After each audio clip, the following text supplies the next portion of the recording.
5th century as our first study, and we will see that similar to the 4th century, a lot of things happen, and especially the apostasy became more evident and even more dangerous, and this also brought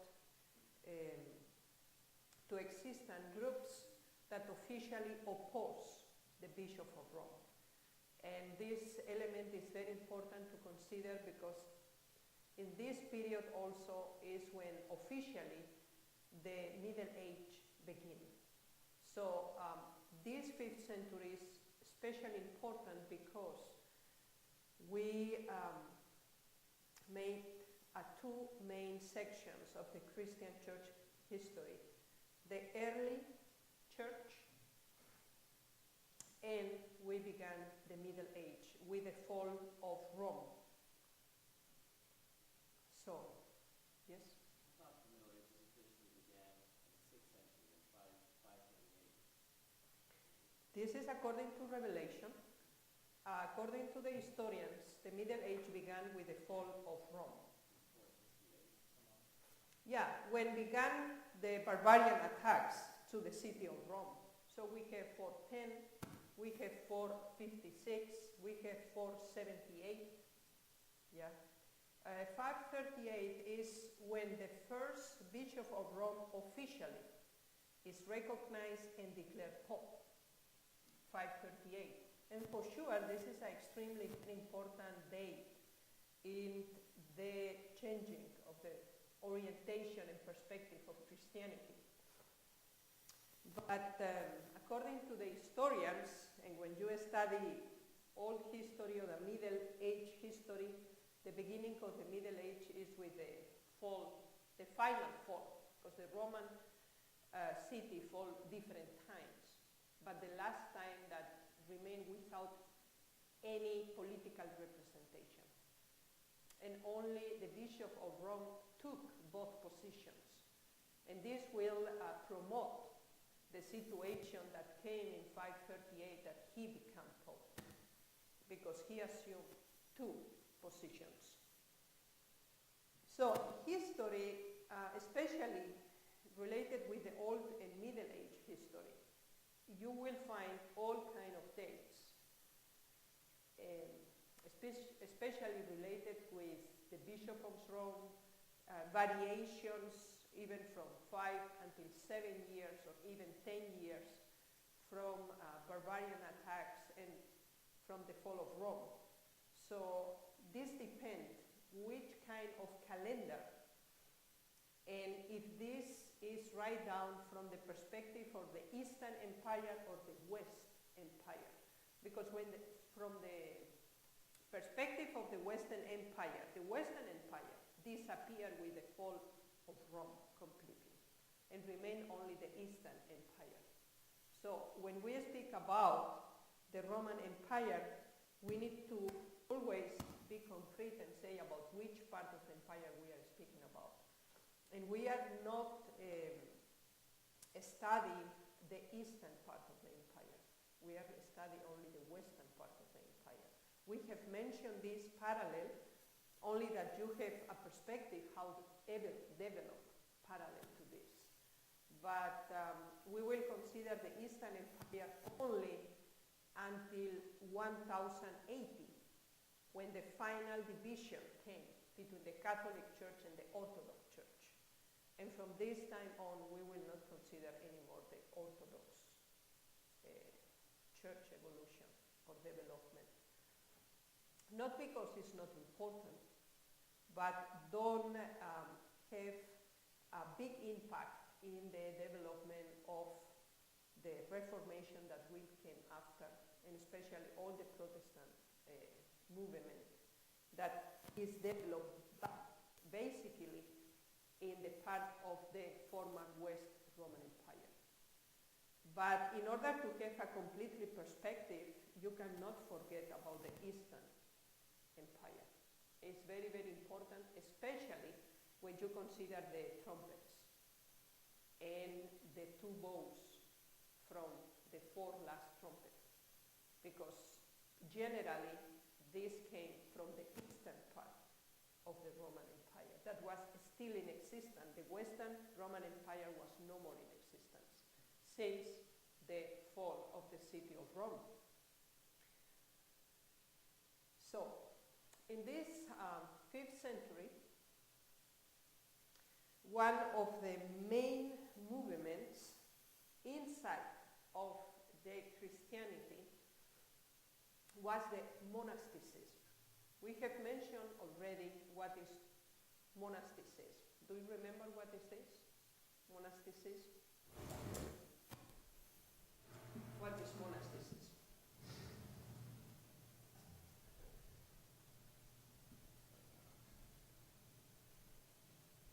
After developed the word monastery, so what is monasticism? Having monks and nuns. Mm-hmm. When approximately this movement began? Do you remember? Because these don't appear all of a sudden in the 5th century. It began in the 1st century. Somehow. In the 5th century, monasticism became a very, very important movement. Especially this is parallel to the development of the hierarchy in the church. So why monasticism developed in the 5th century?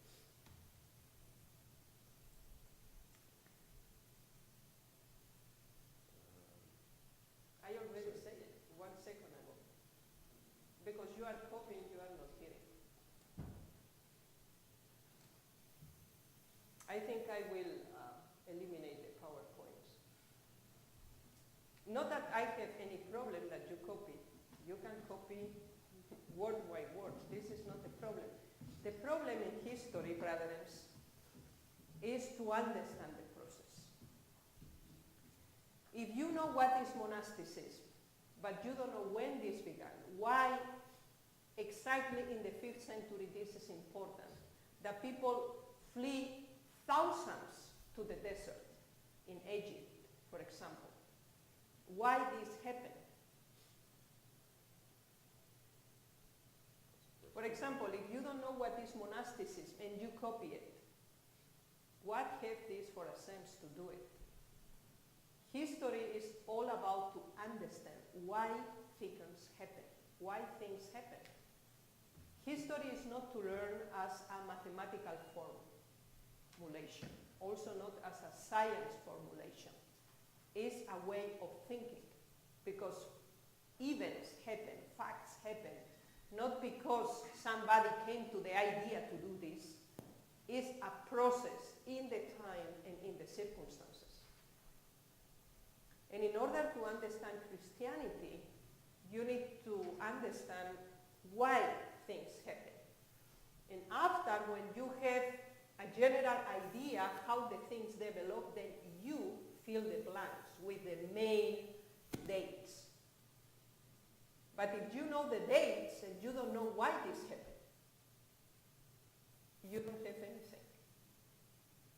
You have the date, you know what happened in this date and what is around it. Nothing.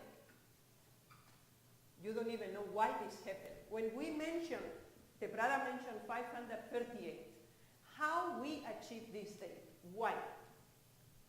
Prophecies of Revelation. This is correct. 160 years. Correct, but why?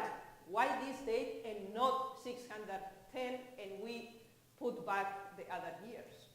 Why not? Why is exactly this date? Because that's the time when the Pope came to ultimate power first. Okay, and come because they push the button and say, according to the prophecy, need to be 538, the first Pope. Happened because of this? No. No. Therefore, we have studied all these centuries how the Bishop of Rome became important through the centuries. For example, give me one example. What happened with the Bishop of Rome in the 2nd century? At least one fact. He had authority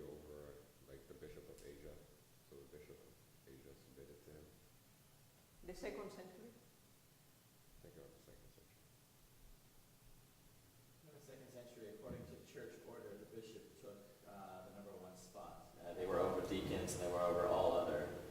Correct. What happened in the 3rd century? This is what you mentioned. Yeah, 3rd century. Yeah.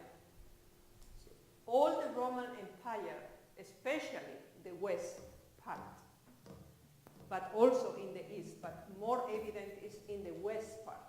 Why in the west part developed the power of the Bishop of Rome with the time higher than the bishops in the east part of the Roman Empire? Why?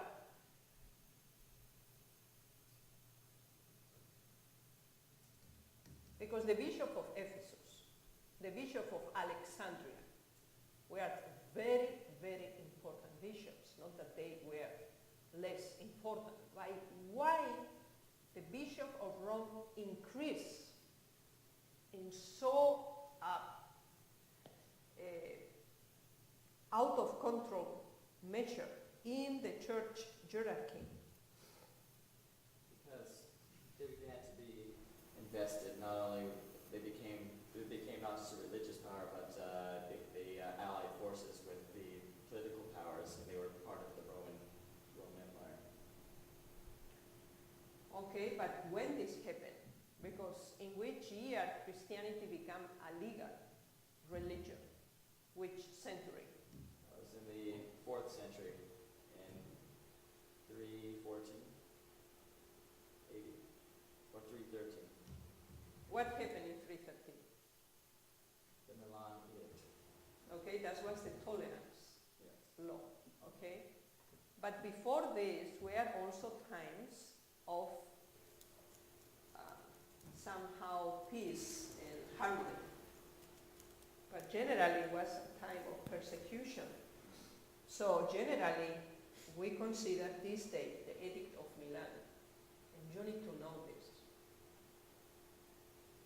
You don't need to know all the dates, but you need to know the main points that change circumstances and change facts. And this is very, very important to know. In 313 became also Christianity a state church? No. When? In which century? I believe it's still in the 4th century. Thought it was in 325. Okay, tell me at least 4 main events that are extremely important in the 3rd century. We have mentioned one, the Edict of Milan. Okay. There's also 321 AD, the Sunday Law. The Sunday Law. 325 AD, the Ecumenical Council. Yes. Constantine. And one more. 330 AD, the moving of the capital to Constantinople. Yes. It's important that you know also the other council that happened in this century. Besides Nicaea, which other one happened?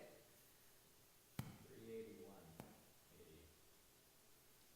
With which other council we compare? If you remember the Creed of Nicaea, we compare with which one?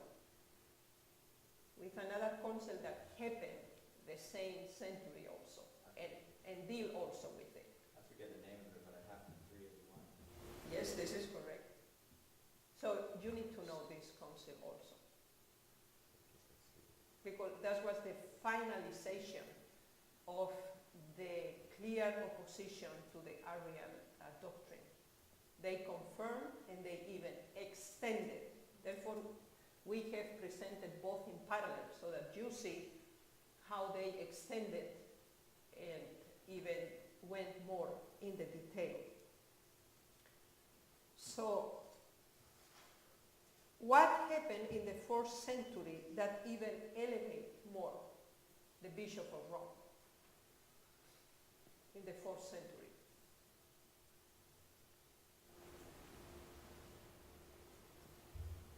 What happened? We studied this yesterday.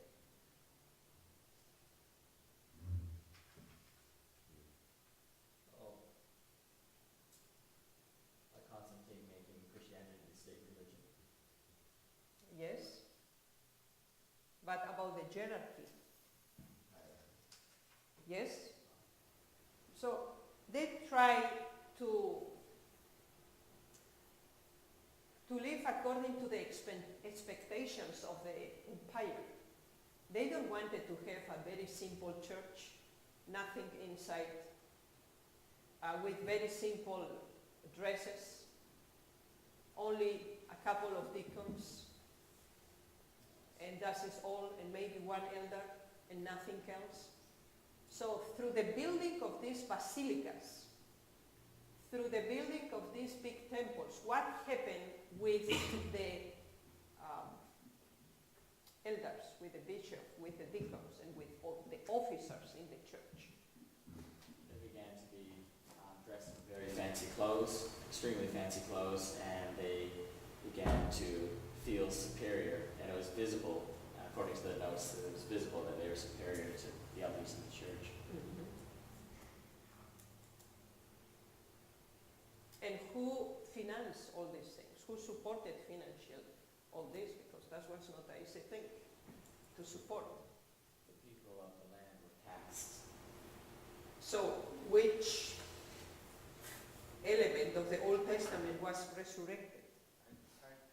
The tithe, exactly. And beside the tithe, which other support they have? Government. Yeah, for the government. Because the first temples, the basilica, was built by the emperor. Especially the mother of Constantine, that was converted to Christianity. Also his wife. Yeah, but especially the mother was especially very fan of Virgin Mary, and she emphasized especially the veneration. That was also the introduction of the worship of Virgin Mary. Now, exactly because the leaders of the church were in so a distance with the regular members, because the leaders of the church become so important that they cannot take care anymore from the needs of the church, is that monasticism, exactly in this 5th century, become a really big movement in this century. So by thousands, they flee to the desert, especially Egypt, desert. Why do you think that they flee especially to the Egypt desert? The actual monks fled to the Egyptian desert? Yes, one part of them, the majority. Everything began in Egypt. Why do you think that? Because it was more desert. Okay, that was not the only desert. Why especially there? In other places of Asia also we find this, but why especially in Egypt? What kind of Christian religion was in Egypt? Oh, there are the Coptics. Yeah. What is one of the main characteristics of the Coptic Christianity? I remember that they were devout Sabbath keepers. They keep the Sabbath. They don't accept the decision of the Bishop of Rome. So they develop or try to develop a more Orthodox church that remain more in the conservative aspect. This is one element, which is another element why the people, especially the movement at the beginning of the century, concentrated too much in the Egypt desert. This means the peninsula of Sinai. Okay? Because they wanted to have the experience of Israel during the wandering through the desert.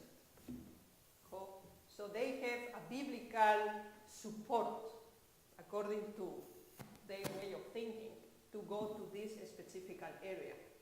After, when that was not possible, then people come together in different places throughout Europe and concentrated in specific buildings or areas. And approximately at the 30s in the 5th century, stopped the migration to the Sinai Peninsula, and the people remained more in their places and built then the monasticism system. Now, not only this, that they flee by thousands to the desert in Egypt and North Africa, and we know by the old writers that was so a big impact upon the people that we find a lot of information about this, how ships full with people cross the Mediterranean Sea to go to North Africa and then to the Egypt in desert to live a monastic life. But they wanted to make a difference and to look different, related with the leadership of the regular and standard churches at this time. So in this time is when we began to see the tonsure. Somebody knows what is the tonsures? Yes? Correctly. So they shape one part in a circular form in the top of the head. And they clothe also with sackcloths.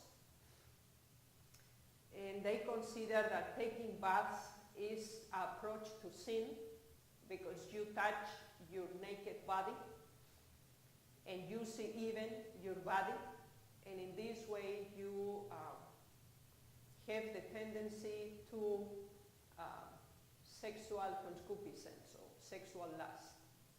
So they practice the tonsure, they wear the sackcloths. You can even feel them without seeing them, only by the smelling. Without seeing these people, you were able to know that they are near you.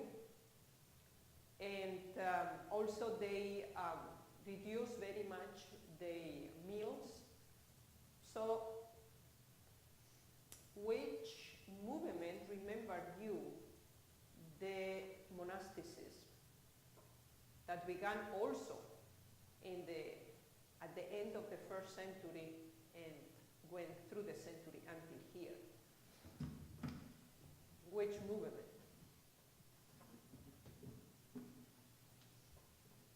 And we have mentioned yesterday. Continued to this century? Excuse me? Continued to this century? Yes. That in the monasteries or in this establishment of the monks,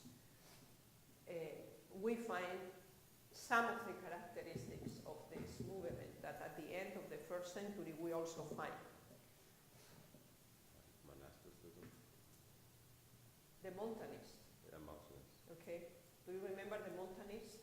Yeah. So the Montanists remain with his influence through all these centuries. And finally, the monasticism was the final result of the evolution of the Montanists. Yes? Yes, so if I'm not mistaken, the Montanists were the ones that started with celibacy and rigid fast. So was it the purpose of the Montanists in the 1st century that people would become nuns and monks, or was it just that they were this extreme group and it developed? No, they don't develop so far. Yeah. But with the time become what is the monasticism. So from Montanism, we came in the 5th century to the monasticism. Okay? They say we need, for special periods of time, separate from the society. But you can live with the people, but for special times, in order to renew your relationship with God, in order to purify your body, you need to fast very severe, at least 3 days during the week. Practice celibacy was not a must, but was a recommendation. And now, in the monasticism, become a rule. for everyone that wanted. And do you remember in one of the trumpets is mentioned these people with the tonsure? Do you remember which trumpet? Because that was a sign, so everyone knew, okay, they are from the monasteries, they are monastics. They are Christians, but they live in poverty.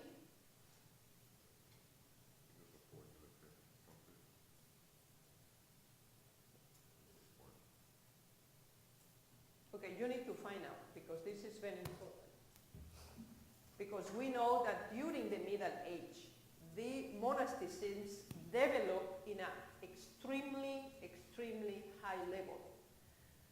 And they become very well organized, but at the same time, this distance and this separation provoke that they develop own doctrines, own missions, and they specialize in a special work.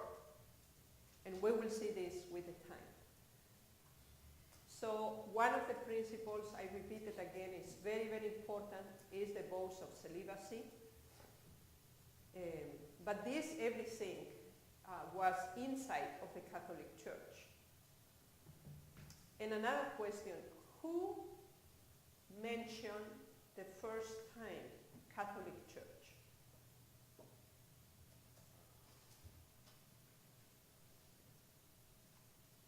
This you need to know, because I can tell you this will be in the test.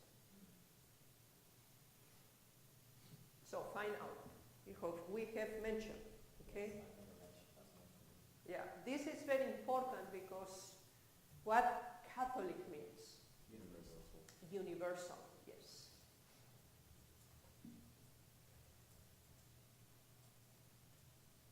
The tonsure in the monks were very popular within the Catholic Church because that was like a sign of purity, of devotion and dedication to God. If you remember, even the Bible prohibited the tonsure. Where you can find this? That is forbidden, the tonsure. We have studied this too. In the principles of faith, when we have studied about All the shaving the corners of your in your head. yes. So you cannot shave all your hair of the head. That was a biblical prohibition. Why?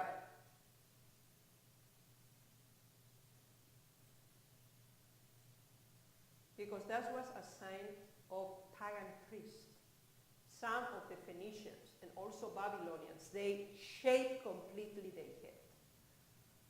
And when somebody saw them, they knew, okay, this is a priest from this and this guy. So that was completely forbidden, to shave completely the head. Because the Lord has given to us, if we have in a natural way. Yeah. If we don't have, yeah, we cannot do nothing for it. But if we have it, we need to keep it. Okay?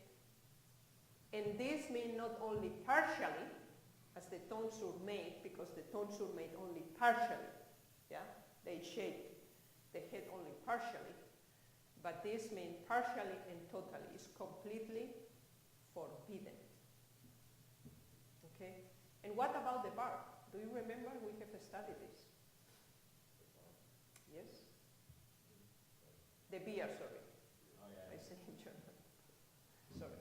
The beard also The beard. can't be, I think it also has the word that the corners can't be rounded or it can't be given a specific shape. Okay. So, and this is a principle of the Bible. Okay? I hope we don't forget this.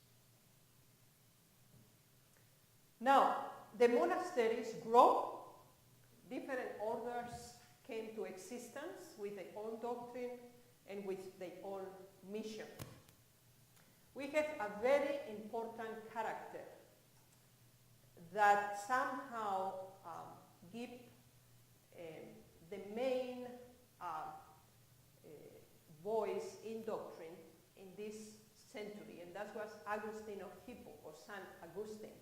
I don't say San Agustin, so the official name of him is Augustine of Hippo, okay? Because he was born in this city, in North Africa, near to Carthage. Now, he was born from Christian parents, especially the mother. The father became a Christian after and was baptized. Augustine of Hippo went through different experiences in life. He lived completely in the world and do whatever he wanted to do. But came also a time that he realized that this don't make any sense, and came to the conclusion of Solomon that everything is vanity of vanities. So he dedicated himself completely to the defense of the truth, and especially to combat and to fight against the main heresies that came to this time. He even went to Rome, and there he also became very important and received a very important office. But finally he returned to Africa, and then he formed a monastic community that became the name Augustinians, the Augustinians. And that was order special dedicated to study and contemplation. This means they work a lot in the copy of the Old and the New Testament writings. They comment them. They especially made like commentaries of it. But the main problem with Augustine is the way how he developed his own ideas. Especially important to remember is that with him is the early theological development of the doctrine of original sin. And he was a defensor of the importance of the infant baptism, because both things belong together. If somebody believes that we are born with sin, independently of we have committed sin or not, we are sinners by nature. We are born sinners, and we sin only because we are sinners. We cannot do nothing for it. So this means that immediately when a boy or a girl is born, need to be baptized in order to declare him or her free from the original sin. This original sin by Augustine is mean the sin of Adam and Eve. So everyone received but genetical inheritance sin. And he began to develop this, and you can read a lot about him in this subject. And we know that after became an official doctrine of the Catholic Church. And it's not something completely new for our times. It's an official doctrine until now in the Catholic Church, and even in many Protestant churches. Also, if they don't practice infant baptism, they believe that we inherit sin. We inherit sin. My question is, we do inherit sin. No. Yeah. Think first. Think. Because if you say me yes or no, you need to give the reasons for it. So the question is, we do inherit sin. We have born with the original sin according to the Augustinian way of thinking. No. Why not, brother? Basically, when we were born, we didn't really did what they did before, like eating apple or something. We haven't really committed sin yet, but because of a spirit of adaptation when we were were adopted in Christ, we were, I believe that we're, we do not sin yet. Okay, your answer is we don't inherit sin. This is what, do you believe? That we don't inherit sin. We inherit that. So, we inherit sin. No, just that. Okay, the question is, we do inherit sin. We have the original sin in us from Adam and Eve, the sin that Adam and Eve committed in Genesis chapter 3 when we are born. If you answer yes, you need to give the reasons for it. If you answer no, also. So, yes, brother. I don't think we were born sinners. I think if we were to say you were a born sinner, that you would be saying that God is responsible for your sin. But I think we inherited the natural tendency to sin through Adam because of the degeneracy of the human race. Okay, Adam. so do you believe in inheritance of sin, yes or no? No. Okay, somebody else? Yes? I'm still coming to a final conclusion on the subject myself. I have to do more study, so this isn't my final stance. But right now, I feel that we definitely. I don't feel that we necessarily inherit sins from our parents, but I do believe that from the time that we're born, that we have a fallen, sinful nature.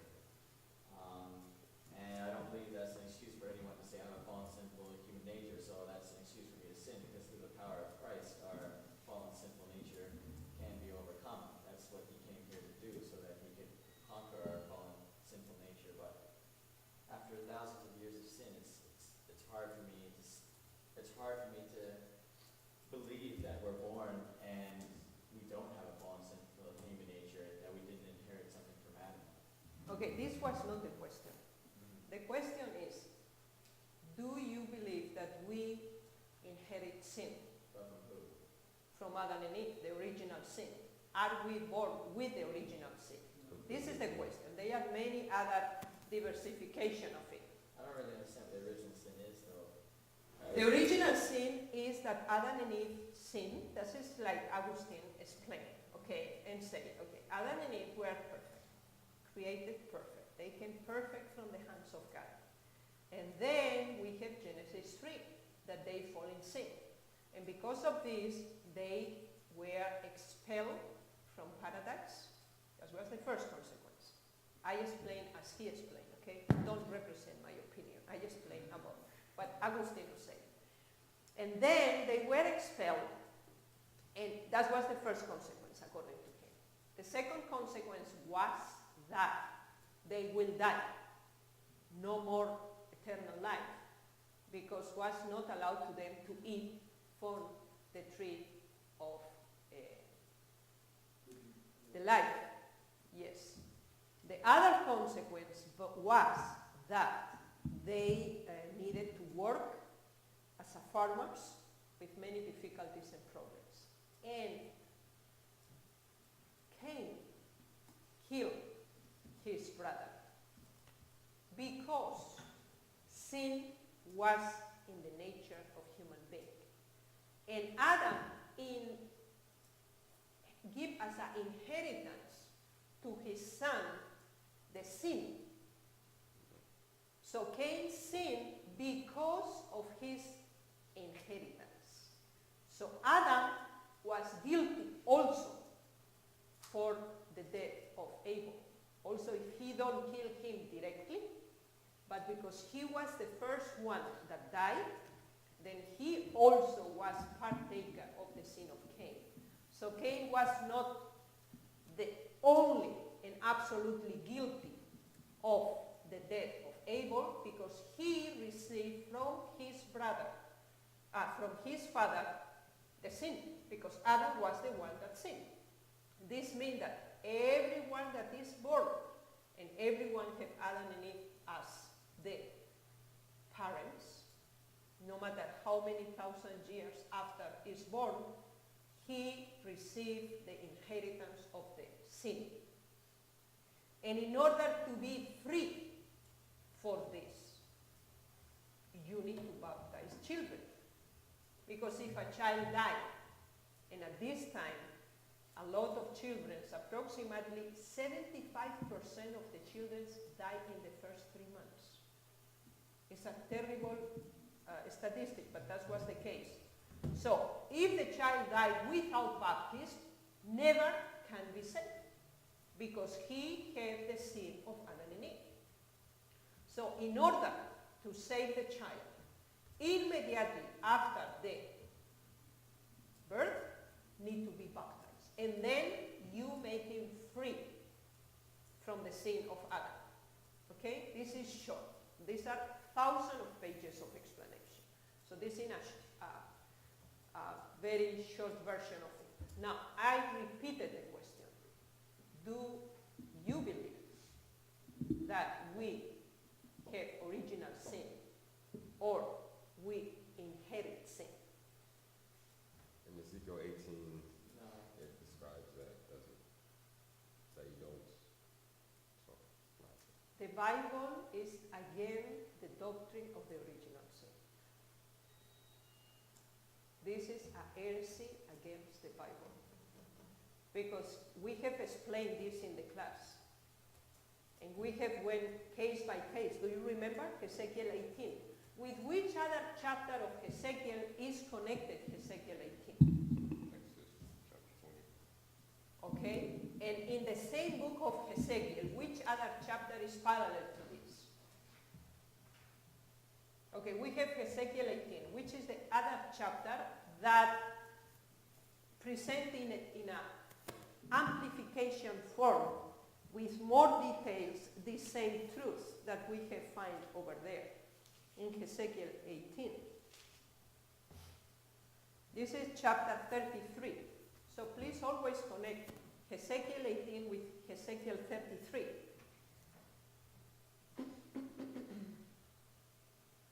Let us read from verse, let me see, 7.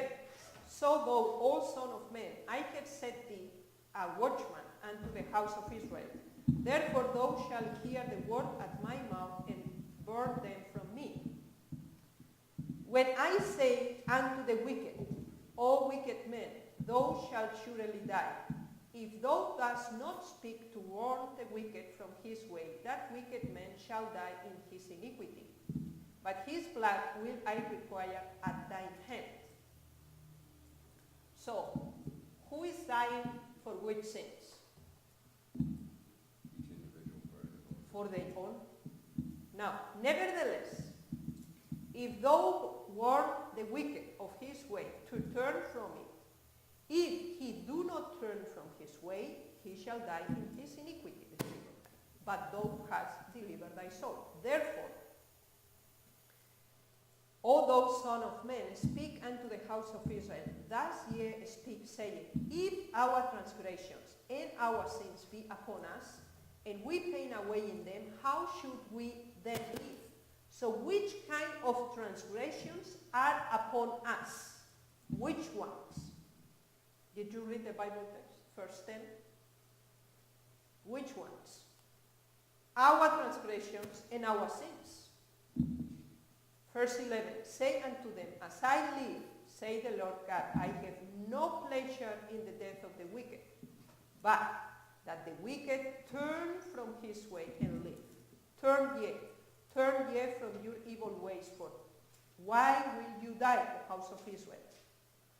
And further on, we find the change that will be not make account for it. For example, verse 18. When the righteous turneth from his righteousness and committed iniquity, he shall even die thereby. But if the wicked turn from his wickedness and do that which is lawful and right, he shall live thereby. Yet you say the way of the Lord is not equal. O ye house of Israel, I will judge you everyone after his ways. and many other elements. So you need to connect Ezekiel 18 with which other chapter? 33. These two chapters give you the completely picture, okay? Because Ezekiel 18 emphasizes the second and the third generation. Ezekiel 23 concentrates in the person himself in the present time, with his past and his future. So, if we don't inherit the sin of Adam, what we inherit? If we inherit something. The tendencies of disobedience. Propensity to sin. Okay? So the testimony say we inherit different things. We inherit death And guilt. and guilt, correct. And the tendencies, the propensities. Because every generation is degraded even more and more. The fall of Adam was one fall, but every generation was a fall after another fall. So Sister White wrote, if we will have in history only the fall of Adam, we will not be now in the situation that we are. But that was a repeatedly fall after fall. And this brings to the completely degradation that we are now.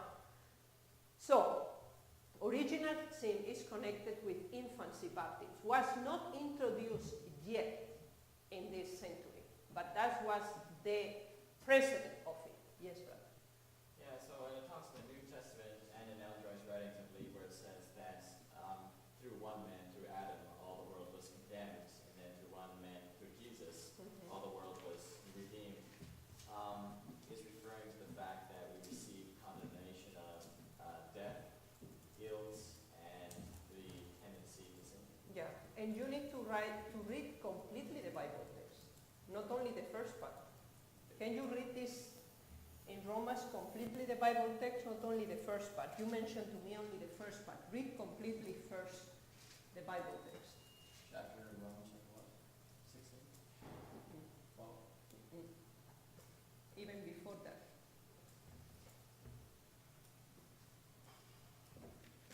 Romans chapter 7. Read it completely first, please.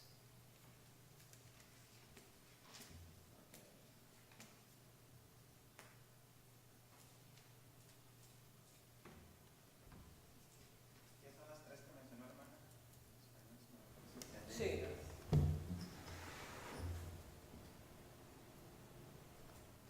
Un segundo, hermano, permítame.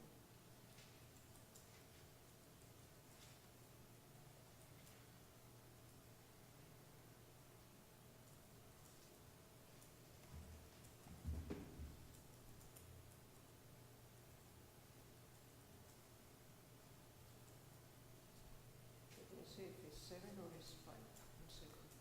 It's 5:12. Yeah, I couldn't see it in the sound. Yeah, it's 5:12. So read it for us completely, Just please. first 12, or?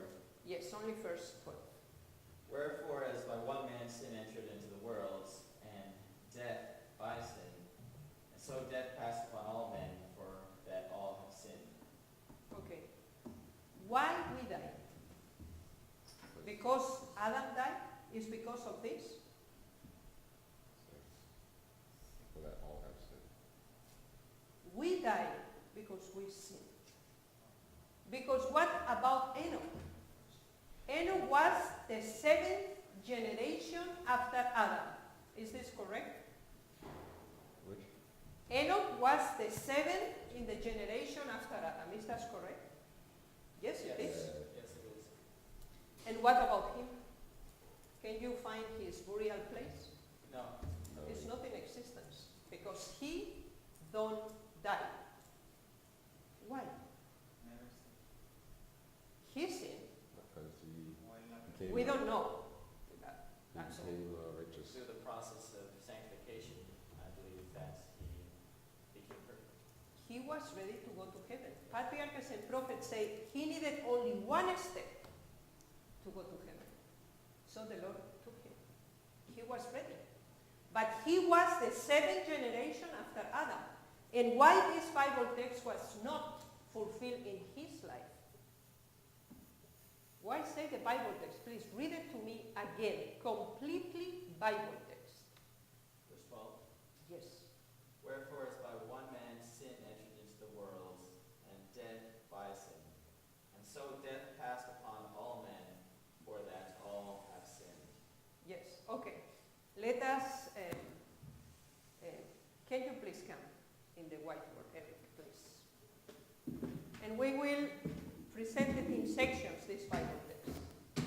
The first section, number 1. Which is the first section of this Bible text?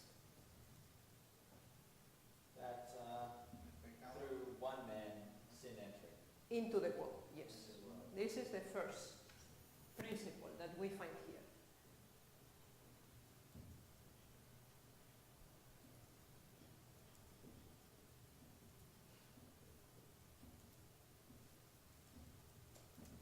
Which is the second? Death by sin. Yes, death by sin. The third? So death passed upon all men. Yes.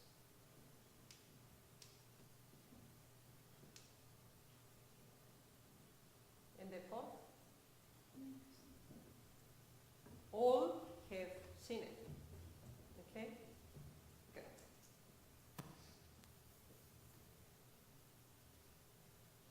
Thank you so much, brother.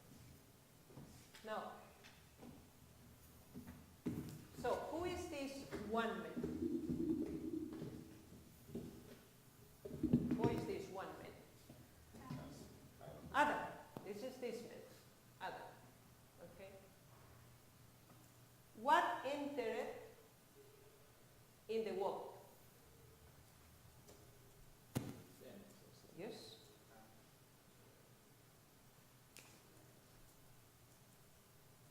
Why is not saying enter in the person? Enter where? In our planet. How we know this? Well, we can see the marks of sin all throughout nature and all throughout the environment. It's not just with individual people. In Genesis 3 explain the consequences also in this context. So is sin. What is sin? Transgression of God's law. Transgression of the law.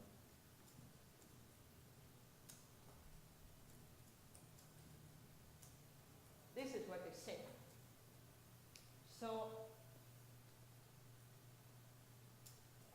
what is before the death of the sin?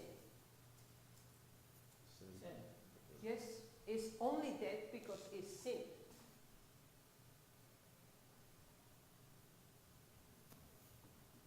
So the death is the result of the sin. And we find the same principle here. Because we have here one man and we have here what? All men. Okay? One man sinned and sin entered into the world. Now, what about all men? What have they done? They have all sinned. All have sinned. And then, what came upon them? Death. Yeah. The same principle again. So, which two main principles do we find here? According to Ezekiel 18 and Ezekiel 33. Let me help you. Will be Adam saved? Yes. Yes. But he sinned.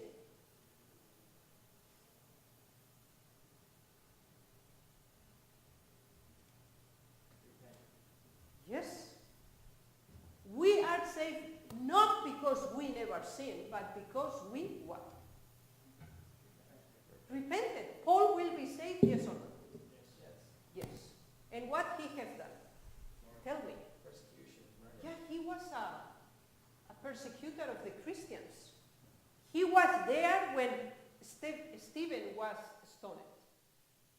And he was a witness and gathered the ropes of the people to make sure who is the one that is against Christianity. So he sinned or not sinned? Yes. Yes. And what about him? He died, right? Paul died. Yes. But he will be saved. So we have here two characteristics of people. People that sin and die, and human beings that don't die. At least we know two. Which are they? Yes. Have we the mistakes of Elijah in the Bible? Yes. Okay, mention to me some. He ran away, and he was in a cave by himself. Yeah, and the Lord asked him, what are you doing here? I was not calling you to be here. Yes. You have a lot of things to do. And the Lord took him, and he never saw death. And Enoch is the one that we have already mentioned. So, which conclusion we can achieve here? There are two main principles here. Jesus sinned, all men are appointed to die, but they will be saved. Correct. So the first principle is sin is equal to death. The consequence of sin is death. This is a principle.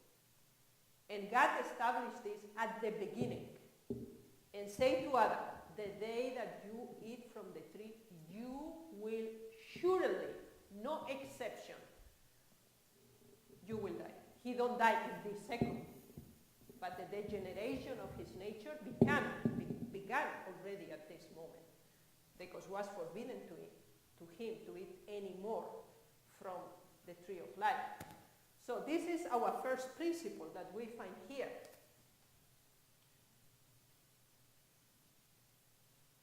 And then what is sin? We have already mentioned the transgression of the law. And now, why death came to all men? Because they sinned, not for the sin of Adam they died. No one person in this world died because of the sin of Adam. What we have read in Ezekiel 18 and Ezekiel 33. Every man dies for his own sin. Yes.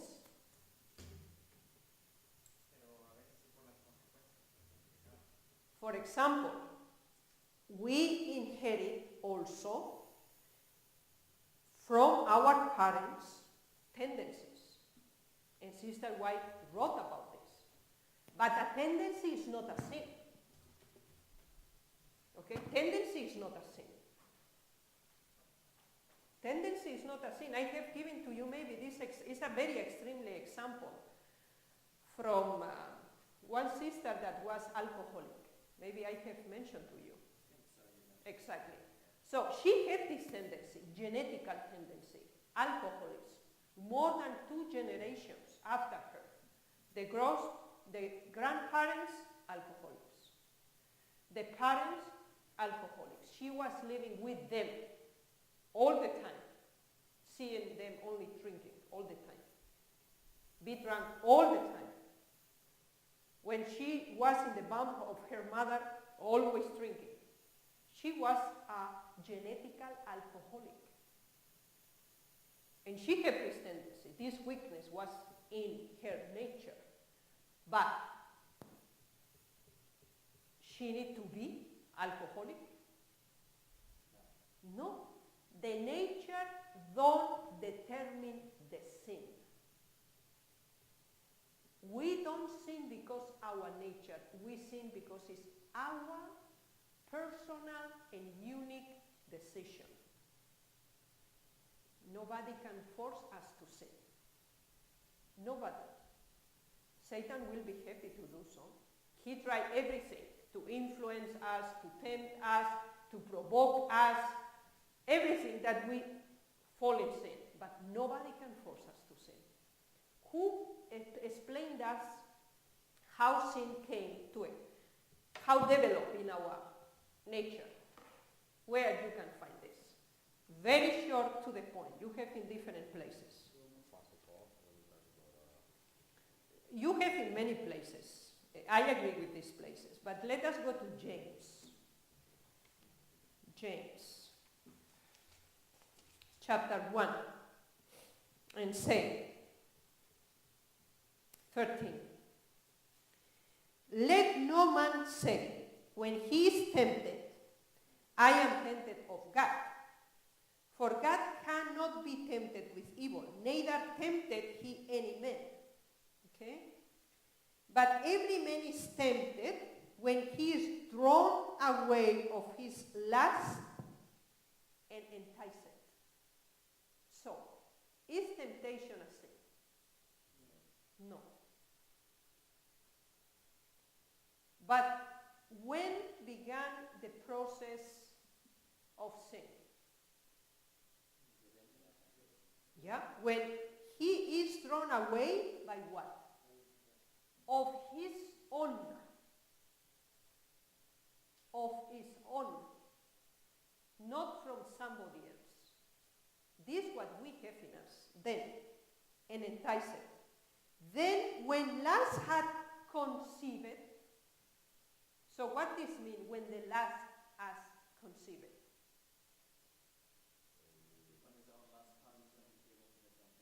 We are in a mental level now. It's not consumed, the sin. It's not consumed. Let us consider this.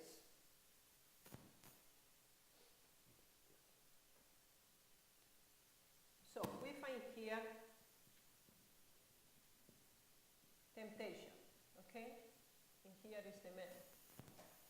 So the temptation came. Is here a sin? Yes or no? No, it's not sin. Jesus was tempted. And this was not a sin. To yield to the temptation is a sin. But the process of temptation is not only the fact that you see something. This began a process. So, if we add it to the temptation, we can close here the process. And then it's done. With the help of the Lord, you rejected the temptation and it's done. But let us see that you accepted the temptation. Okay? Which is the next. Then lust is conceived. Okay, you wish to have this.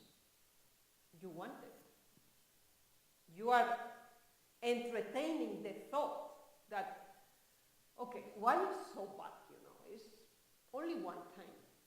Which is the problem? Nobody will know. And I like it, I like to do this. Yeah. So you are entertaining. You have this tendency, you have it, therefore you have the lust, you have it. But you are giving place in your mind to this. Okay? Now let us go to the next. Then when lust hath conceived, it bringeth forth sin. So you think before you sin. Always. Always. When you sin, it's your decision to do it. Nobody forced you. Are circumstances that can help to make this decision. But your sin is your decision, without exception. Okay? And then this brings the sin. It's not the temptation, it's the temptation plus your own lust, your own wishes. So you sin because you wish this. When it is finished, which is the next? Is the death. When the sin is fulfilled. It's exactly the same in Genesis chapter 3. Eve went to the place and looked at the tree. And what the Bible says? He coveted. She wanted to have it. And she entertained But it's not looking bad, it's even looking great. And even the serpent speak.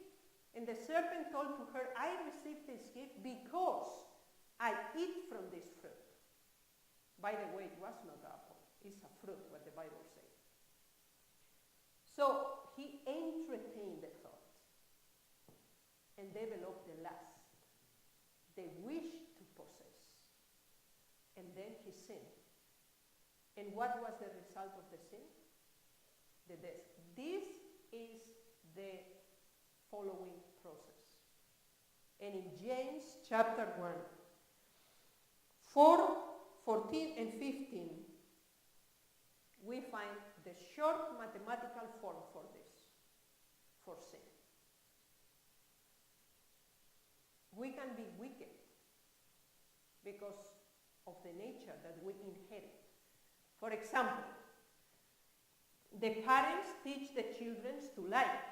Don't tell them this and this, but tell so and so. The children say, but this is not true, you know. You say because I told you to say like this. So the children repeat it. So who teach the children to lie? The parents. Also by example. The children know everything what is going home, and then the mother explains to somebody else something else, and the child hears and says, what? I never know this, that we are doing such a thing. And it's not true. So who teach the children to live in a lie and to cover sin? Yeah, the parents teach them to do it. So this becomes a part of our character because we grow up in this situation. Okay? But we are not obliged to do the same. No, we are not. We are not forced to do this because we are educated or because we grow in this situation. And this is very, very important. Okay? So we need to introduce a break here because the time is already over.